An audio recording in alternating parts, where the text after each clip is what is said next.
Okay, चलो, good afternoon, all of you. So let us start with the next chapter, that is about the electric current through conductors. Yes, so basically electric current through conductors. ये chapter आपने already मुझे लगता है कि regular level पे, board level पे पढ़ा है, right?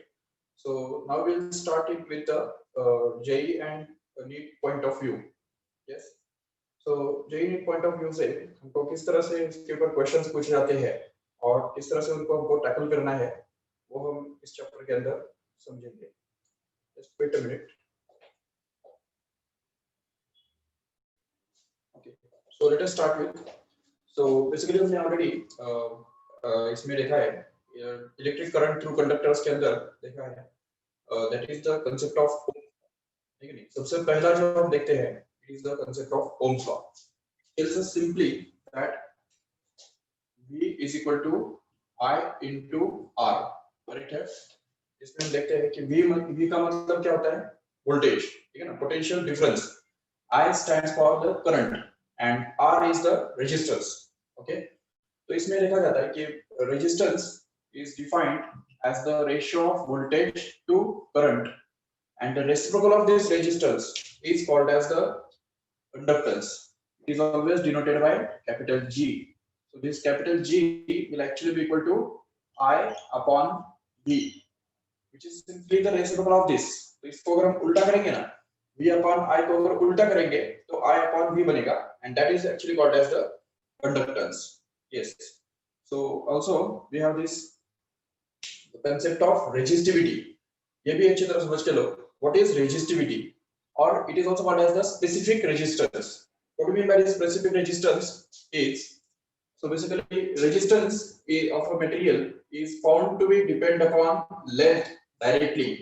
कोई भी अगर वायर हमारे पास है, suppose ये वायर है, तो इस वायर का जो रेजिस्टेंस होता है वो उसके लेंथ पे डायरेक्टली डिपेंड करता है. जितना ज्यादा लेंथ उतना ज्यादा रेजिस्टेंस, ये होता है. और दूसरी चीज, अगर इसका क्रॉस सेक्शनल एरिया A मान लिया जाए तो इस क्रॉस सेक्शनल एरिया पे इनवर्सली रेजिस्टेंस डिपेंड करता है. क्या तो फिर से resistance depends inversely on the cross sectional area of this wire और एनी कंडक्टर. ओके, अभी ऐसा क्यों होता है उसका भी एक रीजन है कि रेजिस्टेंस जो है, basically resistance has to do something with the number of collisions, right, number of collisions. So if suppose we see this length is increased, अगर हम length increase होगा तो उससे क्या होगा कि ज्यादा number of collisions होंगे length बढ़ने की वजह से, है कि नहीं. अगर मान लो कि इस length के अंदर अगर 100 collisions होते हैं तो इसका length अगर हम डबल कर देंगे तो obviously 200 collisions होंगे और 200 collisions होने की वजह से resistance उस वायर का बढ़ जाएगा. ये होता है. तो resistance is always directly proportional to the length and it's inversely proportional to the area. How can we say? Because if suppose the area is decreased, then resistance will increase. Because area जो है, अभी area अगर suppose बहुत ज्यादा है, अगर मान लो कि दो एग्जांपल कंसीडर करते हैं.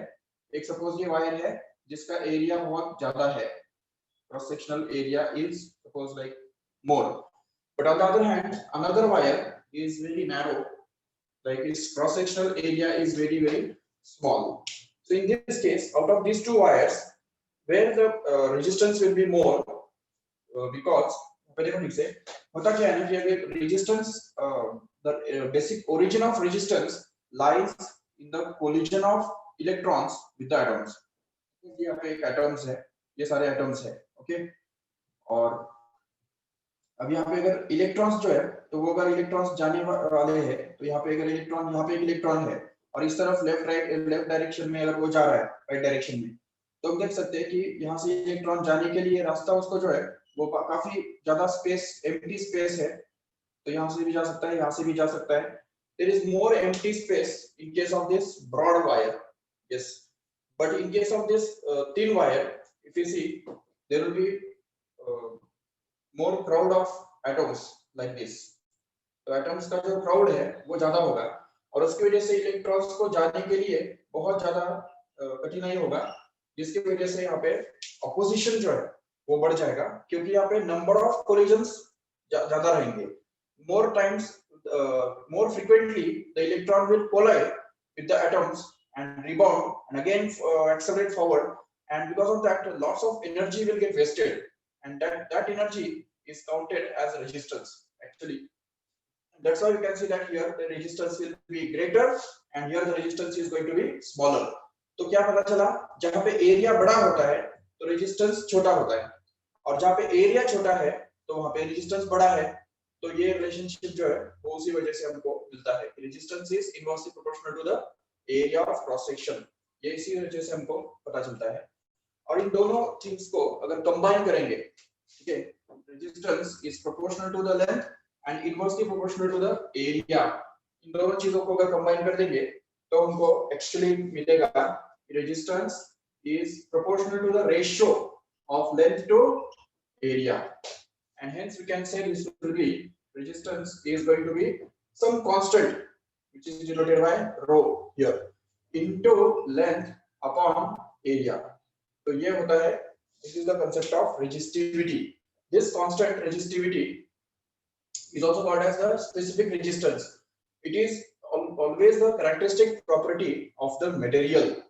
Remember, material का characteristic property होता है वो, material मतलब अब जैसे देखो, अगर सपोज कॉपर है तो कॉपर का जो रेजिस्टिविटी होगा वो उसका खुद का अपना है। जब तक वो मटेरियल चेंज नहीं होता है तब तक ये रेजिस्टिविटी चेंज नहीं होने वाला। जब तक वर्टिकल कांस्टेंट है तब तक उसका रेजिस्टिविटी उतना ही रहेगा, बिल्कुल। हाँ, अगर मटेरियल ही बदल गया, मान लो कॉपर के बदले हमने आयरन यूज किया, आयरन का वायर यूज किया, तो रेजिस्टिविटी अलग होगा। तो resistivity of two different materials is always going to be different, but the resistivity of a same material is going to be the same irrespective of the length and area.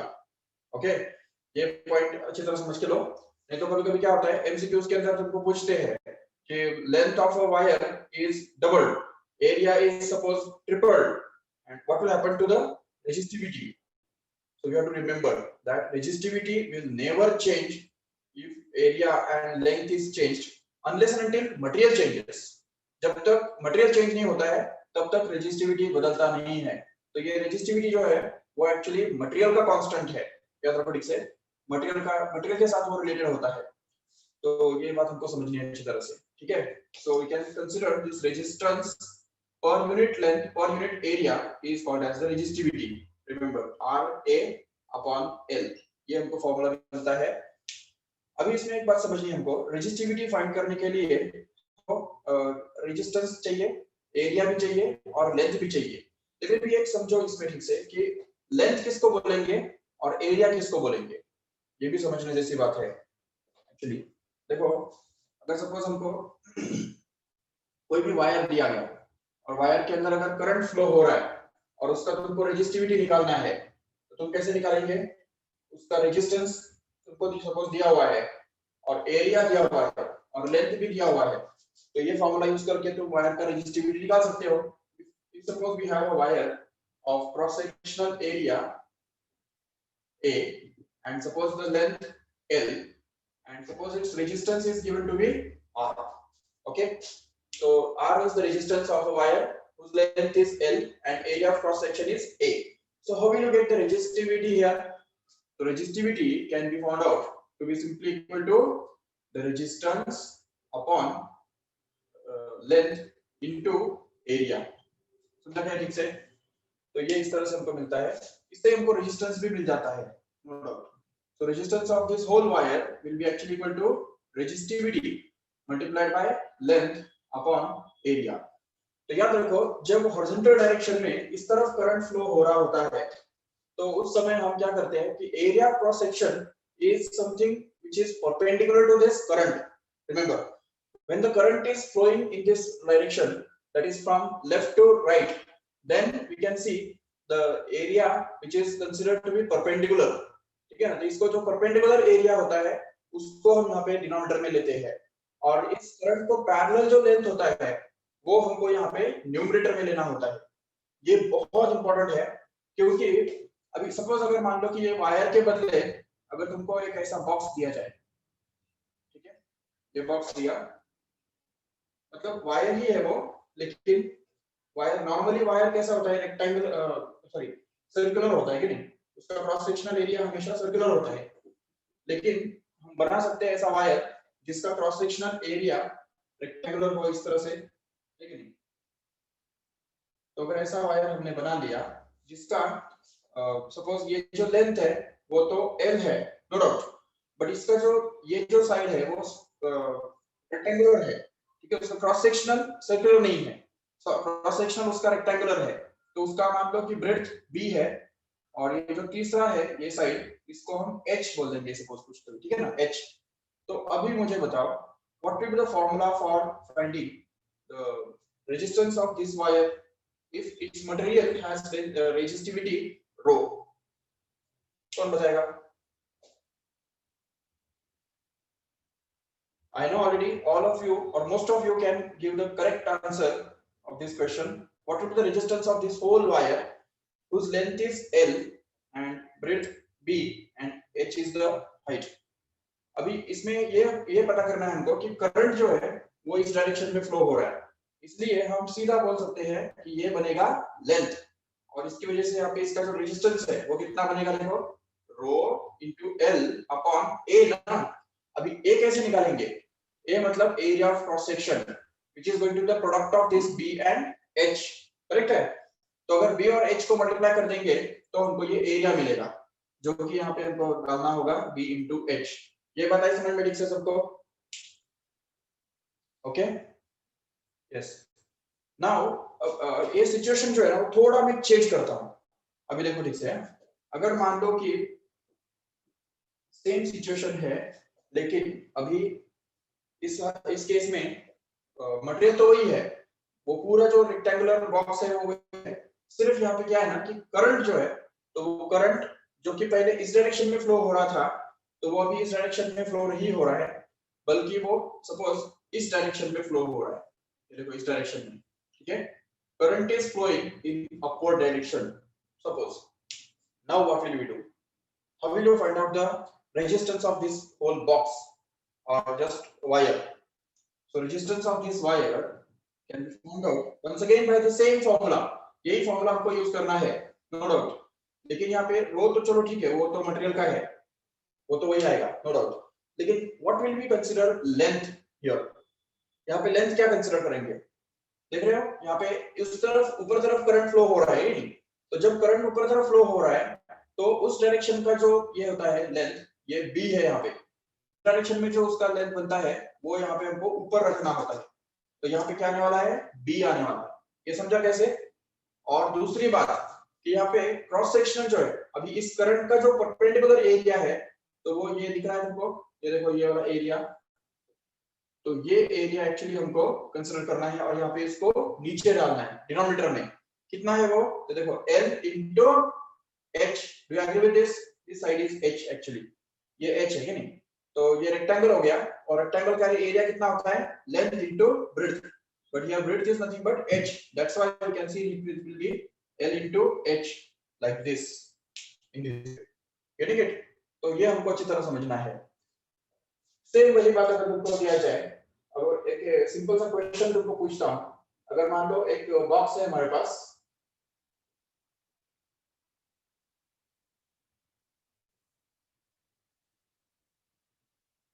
Suppose ये box है,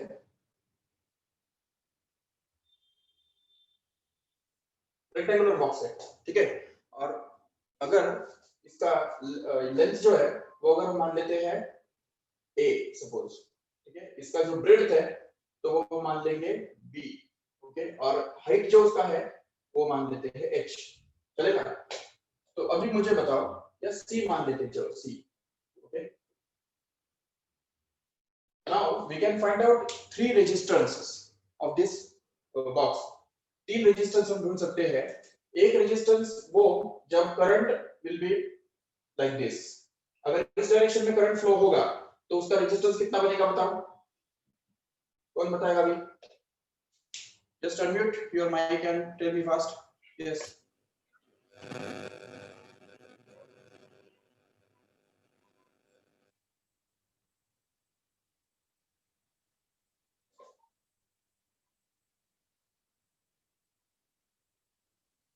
yes Kaveri बोल रही हूँ। R is equal to rho into A upon B into C. Very good. Okay, अभी देखो current इस तरफ flow हो रहा था, इसलिए हमने ये जो एरिया है इस एरिया को हमने डिनोमिनेटर में लिया, करेक्ट है? Yes. Now if suppose current is not flowing in this direction, but now we just change direction of current. Suppose कि यहाँ पे करंट है वो इस डायरेक्शन में नहीं फ्लो हो रहा है, बल्कि अंदर की तरफ फ्लो हो रहा है, ठीक है, inwards. if the current is going to flow in inward direction, the inward direction, now who will tell me what is the resistance in this case? तो उसके लिए अभी देखो, जबकि अंदर के डायरेक्शन में करंट फ्लो हो रहा है, तो उस केस में ये जो एरिया है नहीं, ये सामने वाले फ्रंट वाला एरिया, वो यहाँ पे हमको नीचे डालना पड़ेगा। और जिस डायरेक्शन में करंट फ्लो हो रहा है उसका पैरेलल जो लेंथ है, ये बी दिख रहा है नहीं, बी, उसको हमको यहाँ पे लेना पड़ेगा न्यूमरेटर में। तो यहाँ पे आ जाएगा रो बी अपॉन ए इंटू सी, करेक्ट है? यस। और तीसरी बात, तीसरा जो कि ऑब्वियसली अभी ये अगर मान लो कि ये करंट जो फ्लो हो रहा है वो सपोज टॉप टू बॉटम है, top to bottom like this. If the current is flowing in the downward direction through this cross section, then in this case here the cross section will be like this. ये जो area है वो cross sectional area बनेगा, जिसके कारण हमको यहाँ पे R इज इक्वल टू, देखो ये जो एरिया है कितना है वो A इंटू बी है कि नहीं, A इंटू बी, तो वो आएगा नीचे, और ऊपर में जिस डायरेक्शन में करंट फ्लो हो रहा है उसका पैरेलल लेंथ जो कि C है यहाँ पे वो आएगा, ठीक है? तो ये बात अगर समझ जाओ तो बहुत सारे एमसीक्यूज जो है वो तुमको इजीली सॉल्व हो सकते हैं, जो इस क्राइटेरिया पे बेस्ड है।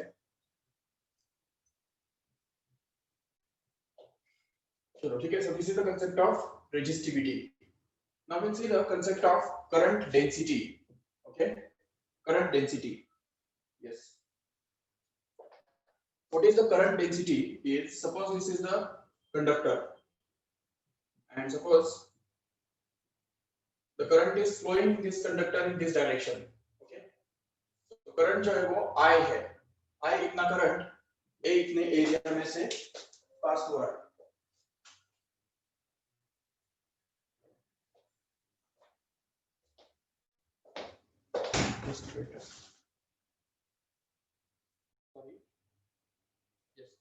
Okay, so basically जो हम बात कर रहे थे कि current I is flowing through the conductor of cross sectional area A. Now here we can define the current density as, उसको हम J से डिनोट करते हैं, and this current density is defined as the current upon area. Remember, this is the relationship between current density and current. Simply, अभी उसमें भी क्या है ना कि करंट अगर कांस्टेंट है तो हमको ये करंट अपॉन एरिया करके करंट डेंसिटी मिल जाएगा, ठीक है ना? और इसमें भी हम देख सकते हैं करंट को हम ऐसा लिख सकते हैं, एरिया अगर उस तरफ लेके जाए तो हमको मिलेगा J into A.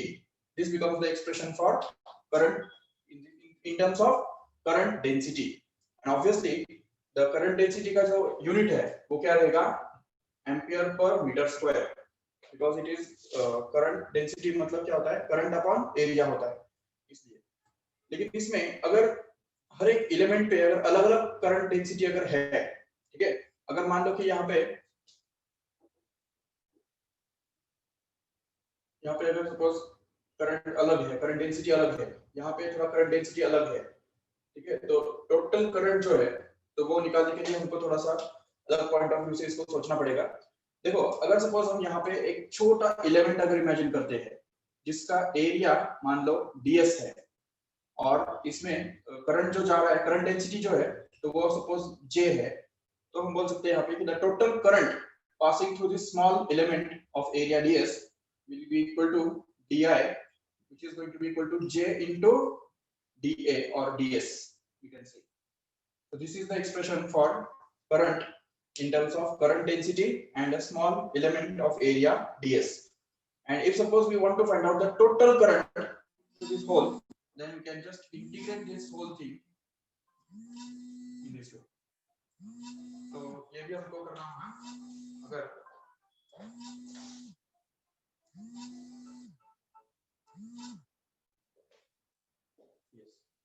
So this is all about the current density. Remember, इस इक्वेशन को हम ऐसा भी लिख सकते हैं J is equal to I di upon ds. Okay, this is a simple concept. Simply हमको करंट अपॉन एरिया मतलब करंट डेंसिटी होता है, इतना इसमें समझना है, ठीक है। इसके बाद और एक एक्सप्रेशन हम देखेंगे, that is about the relationship between the electric intensity and the electric potential difference. Okay, देखो यहाँ पे होता क्या है ना कि अगर सपोज एक कंडक्टर है हमारे पास और इस कंडक्टर के दोनों एंड पॉइंट्स में हमने अगर V इतना पोटेंशियल डिफरेंस अप्लाई किया है, या सपोज एक सेल हमने कनेक्ट कर दिया जिसकी वजह से V इतना पोटेंशियल डिफरेंस इसके अंदर आ गया, ठीक है। सो as soon as this potential difference is applied, there will be a electric field there in the interior of this conductor. Remember, यहाँ पे एक इलेक्ट्रिक फील्ड बन जाएगा जो कि from positive to negative direction में होगा इस तरह से। और इस इलेक्ट्रिक फील्ड का जो इंटेंसिटी है वो अगर हम मान लेते हैं E है, तो इस E और V के बीच में भी एक रिलेशनशिप होता है। अगर इस पूरे कंडक्टर का जो लेंथ है वो अगर हम मान लेते हैं L है, तो उसमें होता ऐसा है कि the potential difference between these two end points will actually equal to this E into L. This is basically the relationship between the intensity and the potential difference. ठीक है, तो electric intensity is nothing but the strength of electric field which is produced in this space inside the conductor. तो इस conductor के अंदर जो electric field बनता है उस इलेक्ट्रिक फील्ड का जो स्ट्रेंथ है वो स्ट्रेंथ यहाँ पे इलेक्ट्रिक इंटेंसिटी E से डिनोट किया जाता है, जिसकी वजह से इलेक्ट्रॉन्स के ऊपर फोर्स एक्ट होता है।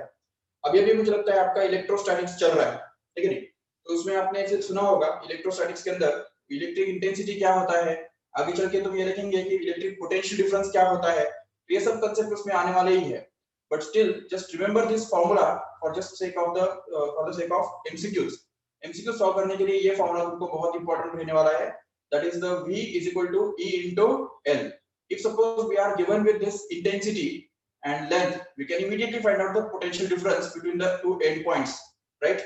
And also if suppose the potential difference is given and suppose the length is also given, then we can just find out the electric intensity using this formula. और ये formula जो है this can also be written as E is actually equal to dV by dL. Remember, if suppose V is different at different points, तो potential difference जो है वो अलग-अलग intervals में अगर अलग-अलग है तो उस केस में हमको यहाँ पे dV by dL करके हमको इंटेंसिटी डेराइव करना होगा, जिसको हम ऐसे भी लिख सकते हैं dV is equal to E into dL. Actually यहाँ पे एक माइनस साइन भी आता है क्योंकि यहाँ पे इंटेंसिटी जो है वो उसी डायरेक्शन में होता है जिस डायरेक्शन में पोटेंशियल डिफरेंस फॉल होता है। क्योंकि देखो यहाँ पे पोटेंशियल कितना है, सपोज ये बैटरी का जो पोटेंशियल है वो 100 वोल्ट है, ठीक है, तो यहाँ पे पोटेंशियल कितना होगा 100 वोल्ट होगा और यहाँ पे कितना होगा 0। तो जैसे हम इस तरफ लेफ्ट टू राइट बढ़ रहे हैं तो वैसे वैसे potential is going to fall, correct है। तो अगर पोटेंशियल यहाँ पे ड्रॉप हो रहा है, पोटेंशियल डिक्रीज हो रहा है, तो उसी डायरेक्शन में इलेक्ट्रिक इंटेंसिटी डायरेक्टेड है। तो इसीलिए यहाँ पे ये बात याद रखो कि पोटेंशियल डिफरेंस या पोटेंशियल जिस डायरेक्शन में ड्रॉप होता है या फॉल होता है उसी डायरेक्शन में इलेक्ट्रिक इंटेंसिटी होता है, ठीक है ना। और उसका इंटीग्रल फॉर्म भी हम लिख सकते हैं, the total potential difference between any two points will actually be equal to the integration of this minus of E into dl in this case. तो ये बात भी याद रखो ठीक से। चलो ठीक है, ये इसके ऊपर सम्स जो है वो हमको अभी तुरंत नहीं करने हैं, but just sake of knowledge you have to keep it as it is, because ये सब जो बातें हैं वो हमको आगे चल के 12th स्टैंडर्ड में सीखनी है। बट अभी तक फिलहाल तुम ये वाला फॉर्मूला जो है वो अच्छी तरह से याद रख लो। इवन एक दूसरा एप्लीकेशन भी उसका है, अगर मान लो हमारे पास दो प्लेट्स है, ठीक है ना, मेटल प्लेट्स है, सपोज ये एक प्लेट है और उसको हम पॉजिटिव चार्ज के साथ कनेक्ट करके रखे हैं और यहाँ पे एक दूसरा प्लेट है मेटल का और उसको हमने नेगेटिव चार्ज कंडक्टर के साथ कनेक्ट करके रखा है सपोज, ठीक है ना। तो ये इस तरह के दो प्लेट्स हमने ऑपोजिट चार्ज के साथ कनेक्ट करके रखे हैं। अभी इसमें होता क्या है ना कि जैसे हम ये कनेक्शन करते हैं तो ये पूरा जो प्लेट है वो पॉजिटिव चार्ज बन जाएगा जरूर, और ये जो पूरा प्लेट है वो नेगेटिव चार्ज बन जाएगा, no doubt. So positive and negative charge will be formed on these two plates, and because of this positive negative charge, there will be a strong electric field produced in the space between these two plates. Okay, तो यहाँ पे बहुत ज्यादा strong electric field यहाँ पे बन जाएगा, जो जहाँ पे अगर हम सपोज कोई भी चार्ज अगर डाल देंगे तो तुरंत वो चार्ज एक्सेलरेट होगा इस डायरेक्शन में।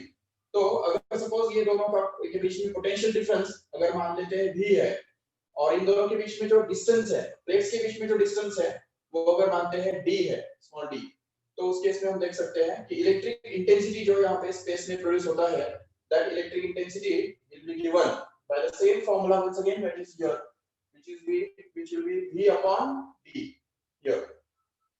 This formula is also another version of the same formula we have obtained here. तो यहाँ पे जो फॉर्मूला आपको दिया हुआ है उसका ही दूसरा वर्जन है ये वाला फॉर्मूला, ठीक है। इसको याद हम लिख से, these two formulae are one and the same thing only, remember. Yes, so this is the concept of potential difference, the relationship between the potential difference and electric intensity, remember. And what is electric intensity? Yes, who can define electric intensity? अभी भी तुम्हारा electrostatics already चल रहा है, ठीक है नहीं? Electrostatics के अंदर तुमको पता होना चाहिए what is electric intensity, how it is defined. The electric intensity is defined as the force acting per unit charge. Remember, kept in an electric field. अगर मान लो कोई इलेक्ट्रिक फील्ड है, ये सपोज इलेक्ट्रिक फील्ड है, और इस electric field के अंदर एक चार्ज हमने रखा है, ये पॉजिटिव चार्ज रखा है, तो अगर चार्ज Q है और इलेक्ट्रिक फील्ड का इंटेंसिटी E है, so because of this electric field a force will act on this charge, and how much that force will be, इस डायरेक्शन में एक फोर्स इस चार्ज के ऊपर काम करेगा, और वो फोर्स का जो मैग्नीट्यूड है वो फोर्स रहेगा charge into electric intensity, just because electric intensity is defined itself as the force upon charge. ये बात अच्छी तरह से याद रखो, ठीक है। The electric intensity is defined as the force per unit charge. Very good. Okay. Now one more thing we have to discuss about here is the relationship between the potential difference and the work done. Yes, so basically suppose there is a electric field here. तो देखो अभी यहाँ पे हमने force और electric intensity के बीच में relationship यहाँ पे देख लिया, ठीक है। अभी मान लो कि यहाँ पे दो पॉइंट्स है, ये पॉइंट सपोज A है और ये पॉइंट मान लो B है, ठीक है। तो अभी यहाँ पे इस B पॉइंट से A पॉइंट पे किसी चार्ज Q को लेके आने के लिए कुछ ना कुछ वर्क डन करना पड़ेगा जरूर। If suppose W is the work done in order to bring the charge Q from point B to A, then the potential difference between these 2 points will be defined as the work done per unit charge. Remember, so the potential difference between these 2 points B will actually be equal to the work done to bring this charge from this point to this point.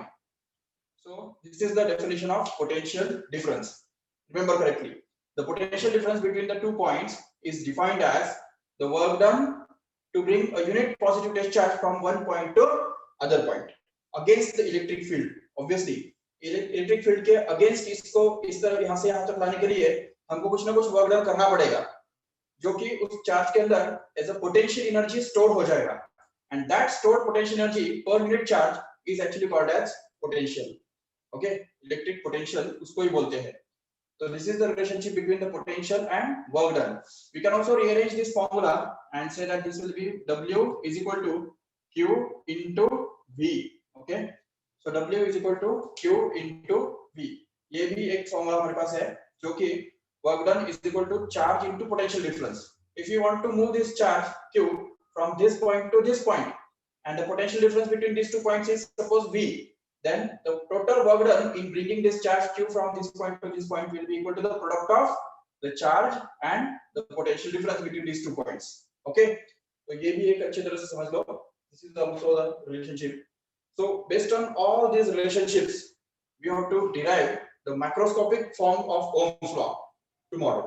कल के lecture में हमको ये देखना है कि how the microscopic form of Ohm's law can be understood, how the questions can be asked on that. Yes. Okay, so let us stop here. यहाँ पे अभी ये लेक्चर स्टॉप करते हैं. ठीक है. Thank you all of you.